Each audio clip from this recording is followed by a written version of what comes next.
বিসমিল্লাহির রহমানির রহিম। পরম করুণাময়, অতি দয়ালু মহান আল্লাহ পাক রব্বুল আলামিনের নামে শুরু করছি।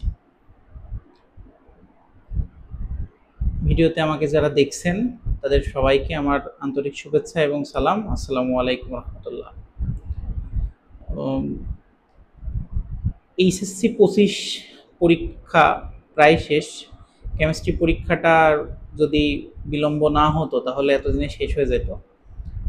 তো এইচএসসি পরীক্ষা শেষ হওয়ার পর শিক্ষার্থীরা তাদের জীবনের সবথেকে গুরুত্বপূর্ণ যে পিরিয়ড সেইটাই মানে পা রাখে আর কি, অ্যাডমিশন পিরিয়ড। তো এই অ্যাডমিশন পিরিয়ডে নানান রকম প্রশ্ন, নানান রকম চিন্তাভাবনা, নানান রকম উদ্দেশ্য, নানান রকম স্বপ্ন নিয়েই কিন্তু হচ্ছে পদচারণাটা শুরু হয়। তো আমি আজকে যে পার্টিকুলার বিষয়টা নিয়ে কথা বলবো সেটা হচ্ছে মেডিকেল অ্যাডমিশন। তো মেডিকেল অ্যাডমিশন যত দিন যাচ্ছে তত দেখি বাচ্চারা মেডিকেলের প্রতি ঝুঁকে পড়েছে। হ্যাঁ, এবং এটা অভিভাবকদেরও অনেকের স্বপ্ন তাদের বাচ্চা ডাক্তার হবে। এটাও একটা কারণ যে মা বাবার স্বপ্নই থাকে যেন হচ্ছে তাদের বাচ্চা ডাক্তার হোক আর কি। তো দিন দিন মেডিকেল অ্যাডমিশনের স্টুডেন্টের ঝুঁকে পড়াটা যত বাড়ছে, ঠিক সমানুপাতিক হারে স্টুডেন্ট কিন্তু হচ্ছে মানে সরকারি বিশ্ববিদ্যালয়গুলো থেকে চান্স পাওয়া থেকেও মানে তাদের যে চান্স পাওয়ার রেশিওটাও কিন্তু কমে যাচ্ছে। কেন বললাম এই কথাটা? তো মেডিকেল অ্যাডমিশন অনেক রিস্কি এবং খুবই ডেঞ্জারাস বলবো আমি একটা অ্যাডমিশন। কারণ কোনোভাবে যদি কোনো একটা স্টুডেন্ট এখান থেকে ব্যর্থ হয় তো তার পরবর্তী অ্যাডমিশনে মানে পরবর্তী যে বিশ্ববিদ্যালয় আছে, সরকারি বিশ্ববিদ্যালয়গুলো, সেখানে সফল হওয়ার রেশিও অনেক কম। এবং আমি আমার টিচিং কেরিয়ারে এসে আমি অনেক দেখেছি এরকম যারা খুবই সম্ভাবনাময় বা তারা ডিজার্ভিং স্টুডেন্ট, যে তারা একটা ভালো জায়গাতে পড়তে পারতো, কিন্তু মেডিকেল অ্যাডমিশন করতে যাওয়ার দরুন কি হয়েছে, দেখা যাচ্ছে যে মেডিকেল অ্যাডমিশনে খুব সামান্য মার্কের কারণে ব্যর্থ হবার পরে সে আর সেরকম মানে সে যেরকম জায়গা ডিজার্ভ করতো সেরকম জায়গায় কিন্তু সে আর চান্স পায়নি। দেখা যাচ্ছে ঢাকা ইউনিভার্সিটিতে সে উল্লেখযোগ্য হারে ব্যর্থ হয়েছে, তারপরে আরো বড় বড় বিশ্ববিদ্যালয়গুলোতে হয়নি কোনোভাবে। পরবর্তীতে দেখা যাচ্ছে যে নর্মাল কোনো একটা সাবজেক্টে একটু অপেক্ষাকৃত কম র্যাঙ্কের ইউনিভার্সিটিতে পড়ছে। এরকমটা আমি অনেক দেখছি। ঠিক আছে, তো এর কিছু কিছু কারণ আছে। কারণ হচ্ছে মেডিকেল যখন কোচিং শুরু করা হয় তখন থেকে যে প্যাটার্নের প্রিপারেশন নেওয়া শুরু হয়, বিশ্ববিদ্যালয়গুলোর যে প্রশ্ন প্যাটার্ন সেটা মানে কি বলবো অনেক আলাদা, মানে একদম কমপ্লিটলি অলমোস্ট কমপ্লিটলি আলাদা বলা চলে। এখন মেডিকেল 4 মাস খুব ডাইহার্ড প্রিপারেশন নিয়ে যখন একটা বাচ্চা ব্যর্থ হচ্ছে, তখন তার ঠিক আবার 2 মাস পরে যে যখন আবার নতুন বিশ্ববিদ্যালয়ের পরীক্ষা, যে কোনো ঢাকা ইউনিভার্সিটি বা রাজশাহী বা গুচ্ছর পরীক্ষা যখন হয়, তখন ওই 4 মাসের প্রিপারেশন এবং পরবর্তী যে প্রিপারেশনগুলার সিস্টেম একদম পুরোটাই আলাদা, পথ আলাদা। এখানে ম্যাথমেটিক্যাল টার্ম করানোই হয় না বেসিক্যালি। হ্যাঁ, ফিজিক্সের ম্যাথ বলেন, এমনি ম্যাথ তো টোটালি বাদ। তারপরে কেমিস্ট্রির ম্যাথ রিলেটেড যেগুলো সমস্যাবলী আছে সেগুলো থেকে কিন্তু স্টুডেন্ট এই 4টা মাস মেডিকেল কোচিং চলাকালীন সময়ে কিন্তু মানে এগুলোর সাথে কানেক্টেড থাকে না। কিন্তু এখান থেকে যদি কোনোভাবে স্লিপ কেটে যায় তাহলে যে তারপরে যে তার ওইগুলোই করা লাগে, তাহলে মানে বিষয়টা ভাবো একবার যে কি পরিমাণ রিস্কি ব্যাপারটা। হ্যাঁ, তো কারণ আমরা বেসিক্যালি অল্প কয়েকদিন বইয়ের সাথে সংস্পর্শে না থাকলেই দেখা যাচ্ছে অনেক টপিক মনে হয় যে না, এটা আমার কাছে নতুন নতুন লাগছে বা অনেকটা ভুলে গেছি। তো সেই জায়গা থেকে তুমি 4 মাস একটা ভাবে পড়াশোনা করে তারপরে ওই পরীক্ষা দিয়ে ওই যদি না হয় তখন আবার অন্যভাবে একদম কমপ্লিট অন্যরকম অ্যাঙ্গেলে প্রিপারেশন নেওয়াটা ইটস মানে মোর দ্যান টাফ।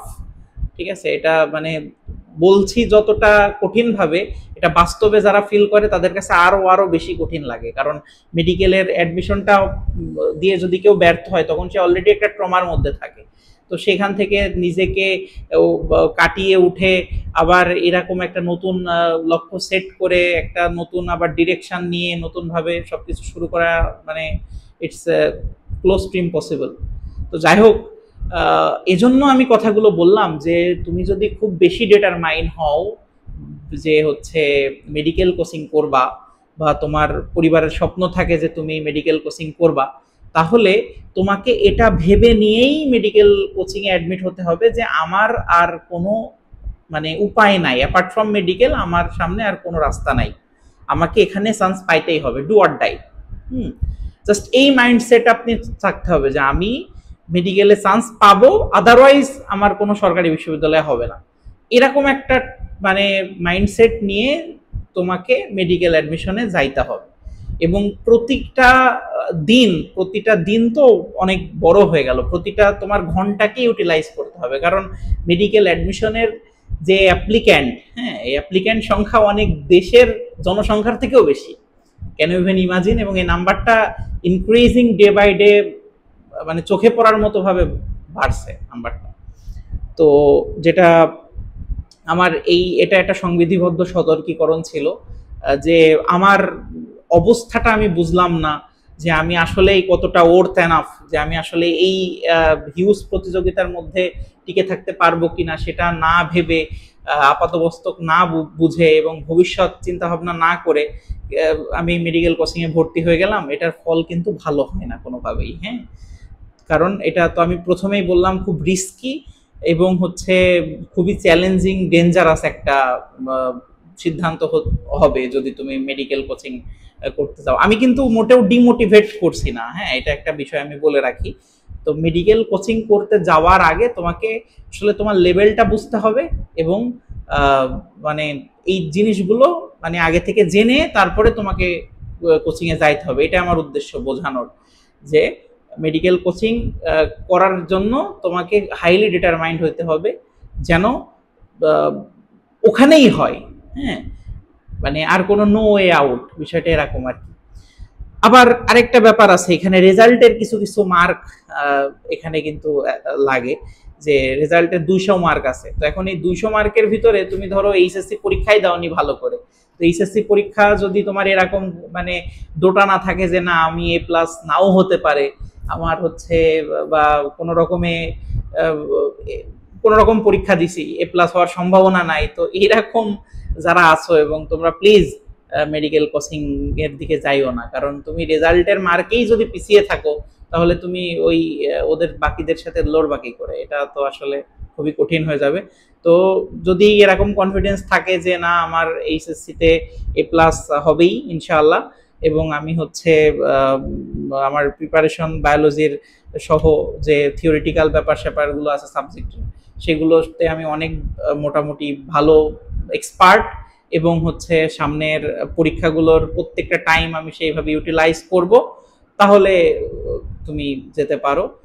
নিজের কাছে কমিটমেন্ট রাখতে হবে যে না আমি পারবোই, এরকম একটা মাইন্ডসেট রেডি করে ফেলতে হবে। হ্যাঁ, আর আমার ছোট্ট একটা সাজেশন থাকবে যে যদি তুমি এরকম ইয়েতে থাকো যে একটা কি হয়, যদি মানে বিশ্ববিদ্যালয়ে পড়ার স্বপ্ন থাকে যে একটা সরকারি বিশ্ববিদ্যালয়ে পড়বো, একটা ভালো সাবজেক্টে পড়বো, তাহলে সবচেয়ে ভালো কি বিশ্ববিদ্যালয়ের জন্য কোচিং করা। হ্যাঁ, এতে করে কি হয় অনেক সময় পাওয়া যায়, কারণ হচ্ছে তুমি প্রথম থেকে একদম প্রায় 5-6 মাস পরে যে তোমার ইয়ে হবে, বিশ্ববিদ্যালয়ের পরীক্ষা শুরু হয়, এবং তুমি এক লাইনে প্রিপারেশন নিতে পারছো। ঠিক আছে, তো সবকিছু মানে এক লাইনে বলতেই মানে তোমার তো আর মেডিকেলে যদি ব্যর্থ হতে তাহলে তখন দেখা যাচ্ছে যে তোমার প্রিপারেশনের রাস্তা চেঞ্জ হয়ে যেত, একদিক থেকে যাচ্ছিলে আবার আরেক দিকে যাওয়া লাগতো, তো সেটা অনেকটা কঠিন। কিন্তু যদি তুমি প্রথম থেকেই একই জিনিসগুলো বারংবার পড়তে থাকো, তাহলে তো শেষে যে তোমার জন্য ওইটা অনেক ইজিয়ার হয়ে যাবে। তখন বেশি বেশি পরীক্ষা দিলে আস্তে আস্তে মানে এই সম্ভাবনাটা খুবই বেড়ে যায় যে চান্স পাওয়ার সরকারি বিশ্ববিদ্যালয়ে একটা পড়ার। কারণ দিন শেষে কিন্তু মানুষ তোমাকে, মানে তুমি এটা বলতে পারবা না যে যদি ইন কেস তুমি ব্যর্থ হও কোনো একটা পাবলিক ইউনিভার্সিটিতে চান্স পাইতে, তখন কিন্তু তুমি এটা বলতে পারবা না যে আমি আসলে মেডিকেল কোচিং করেছিলাম, মেডিকেলে তো অনেক প্রেশার, বোঝেনি তো, এই এত কিছু ব্যাখ্যা দিয়ে কিন্তু তুমি বলতে পারবা না। হ্যাঁ, মানুষ দিন শেষে একজন যদি বিশ্ববিদ্যালয়ের কোচিং করেও কোনো রকম একটা বিশ্ববিদ্যালয়ে চান্স পেয়ে যায়, তাহলে কিন্তু সে সফল তোমার থেকে, যদি তুমি চান্স না পাও, ব্যর্থ না হও, মানে ব্যর্থ হয়ে যাও। তো যাই হোক, অনেক কথা বলে ফেললাম। যারা ধৈর্য ধরে শুনেছেন, যদি ন্যূনতম উপকৃত হন আমার এই কথা, আমার মানে আমার এই এতক্ষণের বক্তব্য শুনে, তাহলে আসলে আমার ভালো লাগবে অনেক, যে না আমি অন্তত কাউকে উপকার করতে পারলাম। ঠিক আছে, ধন্যবাদ। সবাই ভালো থাকবেন, আমার জন্য দোয়া করবেন। আসসালামু আলাইকুম রহমতুল্লাহ।